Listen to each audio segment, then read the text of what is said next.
I know another source that had an influence on you was the book of Richard Thaler and Cass Sunstein, which is called Nudge.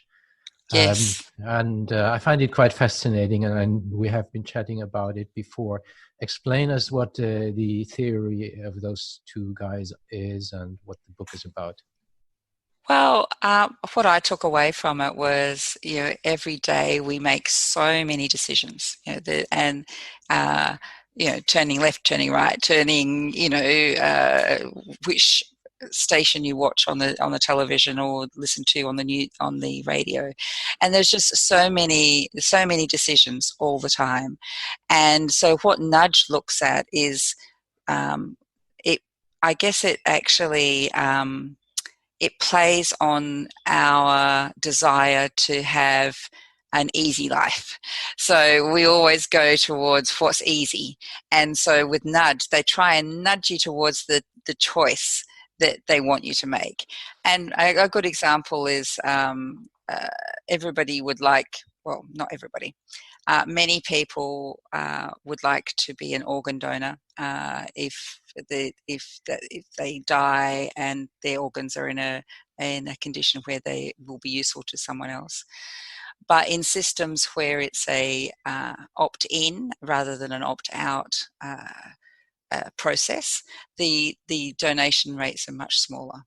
Hmm. So it's much easier to get that rate higher, and if we all agree that that's something that's good to do, then we make the default that you're in rather than you're out.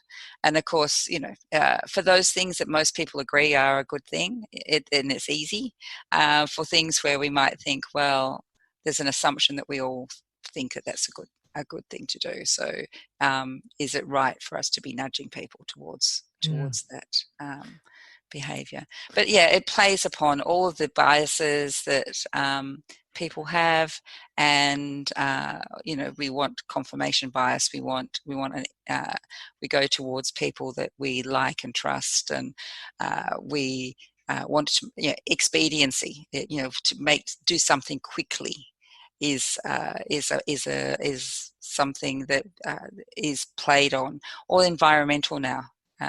There is more focus on being environmentally aware and environmentally savvy. So the signs in a hotel that says 70% of the people who stay in your room use their towels more than once, and you kind of go, okay, well, I better not let the side down. I I better want to be reuse part of my the towel. 70%. Yeah, I want to That's be. right. That's That's right. right. Yeah. Yeah, for me, it's usually because I'm a little bit of a rebel. For me, it's usually the opposite. I don't want to be part of the 70%.